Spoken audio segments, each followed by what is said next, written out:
right, welcome back. It is the Vegas Take Sharp and Shapiro. Glad you could join us. By the way, a reminder, Joe Walsh will be joining us tomorrow. That is going to be an interesting interview, to say the least. But as you know, he's been in media quite a bit lately, hasn't he? Just a few. Well, we just put on CNN and Fox News, and they're both talking. I'm like, hey, we got that guy on the show tomorrow. That's kind of cool. So that'll be at 9:30 tomorrow. But as I mentioned earlier and alluded to, and we've talked about it for the last few weeks, the issues facing the Clark County School District are real.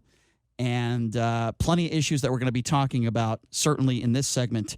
And joining us on the line right now, trustee board member Danielle Ford, a Las Vegas native, attended 8 schools in the Clark County School District, also the mother of 2 Clark County School District students.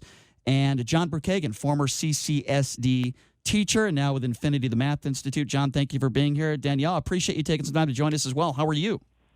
Hi there. I'm doing good. I appreciate you wanting to hear more from our perspective. So thank you for having me on. Absolutely. So I'm going to give you a loaded question to start. Obviously, there are a lot of issues, facing the Clark County School District. I know there's certain things that you cannot talk about, and if you can't, that's fine. But obviously, the teachers threatening to go on strike. You've got, a lot of these teachers that are not getting the raises that were promised to them. You have the head of the schools district buying a bicycle on taxpayer funds. There are a lot of issues going on, and as you know, the school district, this isn't one of the top districts in the country either. That's an understatement. So what do you make of everything that has been going on, all the topics that have been in the news the last few weeks facing this school district? You're right. I can't talk anything about the strike or even teacher pay or anything like that right now legally because it's being negotiated. But, one misconception I think that the community has is that the trustees kind of sit there and go, oh, I like teachers, let's do this. Nope, I hate teachers, let's do this. And it really is, we're very limited in what we're even able to do. And many times it really is not us doing the things, but I believe it's our responsibility for overseeing what's going on, so I do think that the board needs to take responsibility. So I really can't talk anything about the strike. It actually is illegal for us to support it, even if we want to, because our state is different than other states. Yeah, I understand. And we have to uphold the law. But regarding the bicycle, that's just, again, another oversight. It's legal. He didn't do anything wrong. It's in his contract. Whether or not that should be in a contract. So you're saying the superintendent of schools is allowed, how about a car? Is he allowed to buy a car? He has. Go look at his contract. So he has $750 a month for a car. So he's allowed to buy, say, a bicycle for his kid. No, it's in his contract. There's a health and wellness thing that the trustees had approved. Like, sure, let's do this. Me, I don't know if I would have gone for that, But the trustees at the time did. I did not hire the superintendent. I was not on the board yet. I understand. But they did approve it. So, but listen, it's like. Danielle, I understand. I'm sorry to interrupt. I understand that it's not your fault, and you weren't part of these contract negotiations. But with that being said, when you have and I know you can't comment on the raises with teachers and all that stuff, but let's call it what it is. There's a lot of people that are hurting. There are people that are living paycheck to paycheck in the Clark County School District in general. And when you put something in a contract that says the superintendent of schools can buy a bicycle, it is nothing short of outrageous, and I'm sure you could understand why people are angry. Absolutely. For instance, there's also a misconception that the trustees make a lot of money. We don't. But when we travel, for instance, to get our credits that we have to do every year, we have up to $45 a day in food, right? But there's been times where I'm like, I'm not going to use that money, the taxpayers' money, for my $14 green juice, even though I can. Right. Should I? And how is that going to be perceived? So, yeah, I will grab a sandwich or sit down with a couple other trustees and order a meal or whatever, but I don't want to do anything that looks like it's extra, especially during this time where I know that $14 could go to so many other things. Sure. Like I don't use all the money that I have, which is still very little.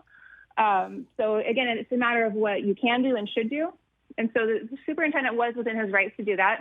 Whether or not it was a good decision for the board to make or not oversee, that's debatable. I would say right now, I think it's absolutely ridiculous. That's just my opinion.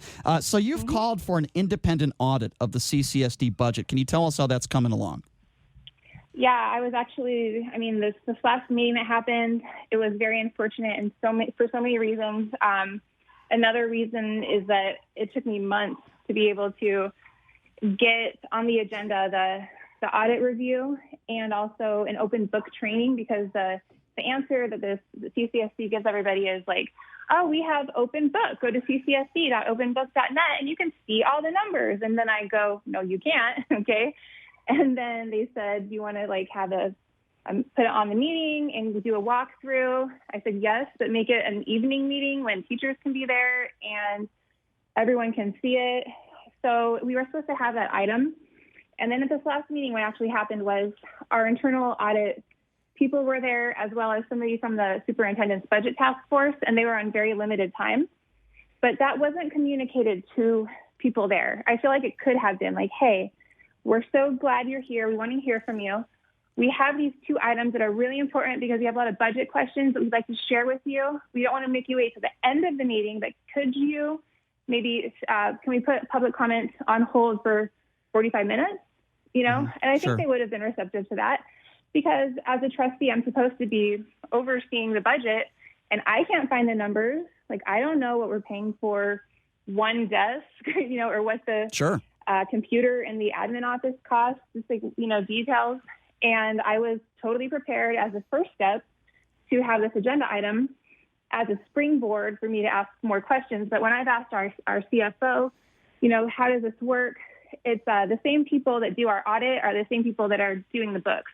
Sure. So to me, that's a conflict of interest, and we should have a third party person looking at it. But we need to get through this first part. That's a giant conflict of interest. Hey, Danielle, it's John from Infinity. How are you? Hey, good. Thank you. Yeah, so when I was speaking with some people, former trustees and current trustees, I asked some questions such as, you know, how much does SBAC testing and how much does, you know, some of the standardized testing, how much is that costing the district out of pocket? How about the contracted lawyers for these negotiations, whether it be for the teachers' pay, the support staff, the administrators, the deans? All these things take lawyers and stuff like that, and it seems like people who are part of the board or part of the trustees who are supposed to be overseeing the funding can't answer these questions. And I'm wondering if that's the kind of things that you're looking into, more than the cost of a pencil or more than the cost of a computer in a particular office. Absolutely. And, you know, I had this perception of the trustees before I joined, and I was like, oh, they're all worthless. Fire them all, you know. And then I got in and I really realized that they've, I believe, been beaten down for years and years and years and told, you don't have any power, this isn't your job. They've had different board members come in and change policies to limit their power and even what they can ask. But I see it with me. I'm like, I want this information. I want that information.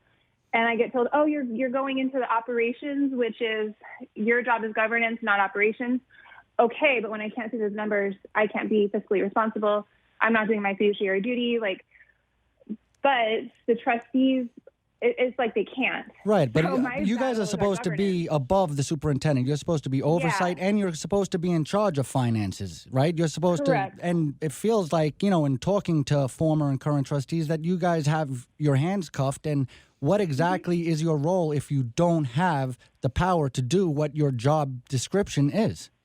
Oh, we're the scapegoats, and we're just supposed to sit there and smile and give thumbs up to everything. When in every agenda, there's a consent agenda, which is like really where we have to look, and we don't.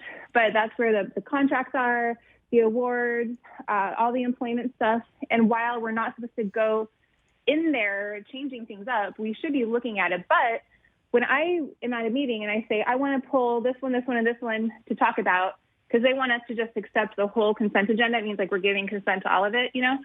But if I say, let's talk about this, I approve all of it, but want to have a conversation, the president, our legal goes, oh, you can't talk about the consent agenda. And I'm like, so you just want me to vote on it? Because I could vote no, and then none of this will get done. Plus my name is on it, plus my picture's on that wall. So I'm not trying to get in the weeds, but I'm saying like, oh, this is a good program. How can we scale it? Like that's informed oversight. That's governance, but they don't even want us like questioning anything. It's insane. What are the standard requirements for becoming a trustee, and kind of what's the process consist of? There's really no requirements. It's a elected position. And, you know, when the school board was first formed, it was to be a fair base of the community. So a lot of people say like, oh, it should be educators, it should be financial advisors. I honestly don't think so. I think it should be what it is, like a representation of the district. Sure. And that, but they should be reaching out to experts, should be doing their due diligence, be given the right information to make good decisions with, but it's currently not happening. So then there's this perception of the school board should be like teachers, when really we want that big, larger perspective of having a fire chief and a parent and a nurse, but there's no requirements. It's just you have to go through the election process, which is not easy, right? And then hopefully get elected. Not easy anywhere. As soon as you enter in, you're like the most hated person. All right. Well, it's interesting you bring that up because you made national news, and I know it's not really what you wanted. And by the way, if you're joining us, Danielle Ford, CCSD trustee. So you made some national news referring to the term, and I know you've talked about this, ad nauseum. But you said colored people instead of using the term people of color. I'm going to have your back on this one. Okay, first of all, I thought the outlash that you received was completely unfair. It's not like you used the N-word. Obviously, you would have lost your job and you would have deserved everything coming to you. I think it's fair to say, and you've admitted to this, that you used a bad choice of words and you have apologized for it. But if, in my opinion, and I know JD agrees with me on this one, if you 100%. use the term colored people, while I wouldn't have used that term, I don't think it means you're a racist, and I don't think it is as horrible as people made it out to be. And, there's another comment that you made that was an interesting one where you referred to negotiations as a penis measuring contest, but you didn't use the word penis. You used another word that I cannot say on the air. By the way, for the record, thank God my dates don't do that sort of contest because it wouldn't work out good for me, but that's another story for another show. That is just terrible. But Danielle, talk to me a little bit about that. And by the way, I mean that sincerely. I have your back. Look, it's not the statement that I would have made, but I thought the backlash that you received was unfair. No, I appreciate you saying that. I didn't intend to make that statement. The media, okay, first of all, it was just this like coming together of all these pieces at the like worst moment because the item we were talking about was kids who had been racially targeted and the white children who targeted them and they had not even a slap on the hand. So that was the conversation we were having. I have said students of color, Black kids, Hispanic kids, whatever, thousands of times. In fact, one of my first meetings is when I just dove right into it, talking about the expulsion rates and the pipeline to prison and all that. So and when I made my mistake and I said colored students, and I meant to say students of color, I had right before that said, this is confidential information I'm looking at. It's confidential because it has names and ages and schools. Yeah. So I don't want to give any information, but about 90% of the kids on here are Black or Hispanic, and about 70% are males, and over half of them are nonviolent crimes. Yeah. So if this situation we're talking about had been reversed, and it was Black kids that did this to white kids, there'd be 3 more names on this list. Okay, so that was the point I was making. And when I said it's because I was feverishly writing down notes because the board was getting into the conversation of like, well, yeah, that's important, but then there's safety of all kids, and what about crosswalks, and what about safety cameras? And I had the intention at that moment to create a policy. I also knew that the board doesn't get anything done. So we were like, I was already freaking out that like it wouldn't get done. So I started saying like, okay, this is 2 different conversations. There's safety in general, but then there's also the safety of, I meant to say students of color. In fact, I was referring to Black and Hispanic males.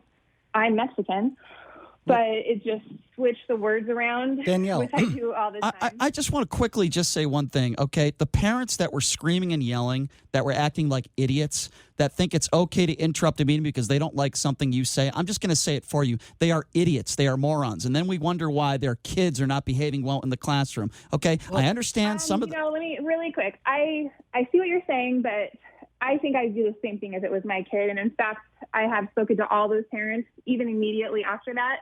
By the time they were like, oh, we watched the rest of it, we get what you were doing. Did they accept your apology? Happened, it was gone. Of course. Okay. I completely support them. I support their cause still.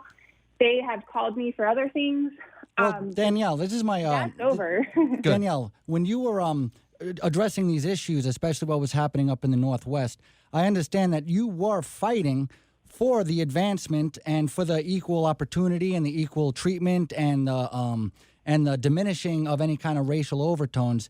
And I heard a rumor, and maybe you could confirm or deny this, and I'm just thinking that this could have had something to do with it. I understood that in the forwarding of this movement you're trying to undertake, that you were talking with the NAACP, and they have an old tradition of helping, the advancement of people of color, but in their name, they are the National Association for the Advancement of Colored People. Now, with all due respect, I mean, when all the lights are on you, when everybody's asking you questions in the heat of the moment, and working with an organization that has the term colored people in it, do you think that could have contributed to it, number one? And number two, like you were saying, I wanted you to expand upon the fact that you're there trying to help these people, and then you have one faux pas, and that's all anybody remembers in broadcasts. Right. And I mean, that definitely has something to do with it. And several board members had met with them because this was an ongoing conversation. And I had promised the president that I was going to do what I can to get a policy, just like we have in the real world, that if somebody is targeted because of their gender, their race, their sexual orientation, that's a hate crime. We don't have that kind of policy for CCSD. So that's what I was working on. And I totally understand why they still have that in their organization. And it's a representation. It's like, I can go to my girlfriend and be like, hey, B word, okay? But if a guy comes to me on the street and calls me that word, that's not okay. Two different things. It is, but, the word colored represented something, and it used to be an okay term when segregation existed. So to use that term now kind of it significantly brings that back up. But when you're being on national media, on Yahoo News, on all these different things, right, and you're streaming nationwide, maybe even worldwide, I mean, are people also accentuating the fact of how hard you're working to create they equality? don't care. And it just got, the media. If you looked at what I said, I could say the correct term in a bad way, and that would be racist in my opinion. Like if I said the politically term colored students, whatever, or if I had said, oh, colored students are amazing, they're my favorite, but that whole thing was reported, to be like, okay, well, she said the wrong word.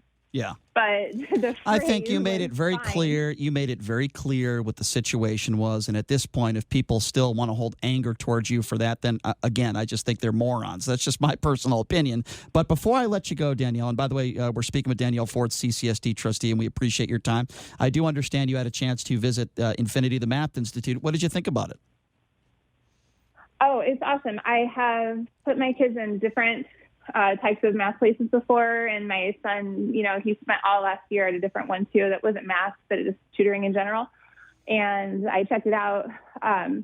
We'll talk separately, but I'm interested in it because I think it's, from what you were showing me, like perfect for my son's brain, like how he operates. I'm glad to hear that. Yeah, I've been there as well. It's awesome. Well, Danielle, thank you so much for taking some time to join us. We would love to talk to you further, maybe when you can talk a little bit more and you're allowed to talk about the teacher situation, money situation, and all that other stuff when you can. We understand you can't do it now. But thank you so much for your time. We appreciate it so much. We hope to have you on again soon, okay? Yep, thank you for having me. All right, appreciate it very much. Danielle Ford, CCSD trustee, giving us a little bit of insight on the stuff she's had to deal with personally, what is going on in the Clark County School District, and John Brookhagen, former CCSD teacher. We will be talking with him a little bit next and go into detail about this possible teacher strike, about the fact that these teachers are not getting a 3% raise. It is absolutely and positively absurd. Are the Clark County School District teachers going to go on strike? Is this actually going to happen? And the sad part about this whole thing is, who is suffering? Who are the people that are suffering the most? Yes, teachers are suffering because they're not getting the raises. Yes, it is an issue. But the real people that are suffering the most here, make no mistake about it, are the kids that are going to school. Your kids, your daughters, your sons, they are the ones that are suffering the most. And that is what's so sad about this whole thing. We're going to dive a little bit more into this. What is going to be the end game here for the Clark County School District? Why is it that this school district has such a bad reputation? A horrible reputation. Why? What are the things that needs to change? We'll also take your phone calls at 702-257-5396. Again, that number to call. If you're a teacher, well, you're probably in school, but if you're a teacher, if you're a parent of a son or daughter that is in the school system, we want to hear from you. If you don't want to give your name, that's fine. 702 257-5396. Again, that number to call if you want to be a part of the conversation is 257-5396. We're going to take a quick break. We'll be back right after this. You're listening to the Vegas Take on the all-new 101.5 FM, 720 AM KDWN.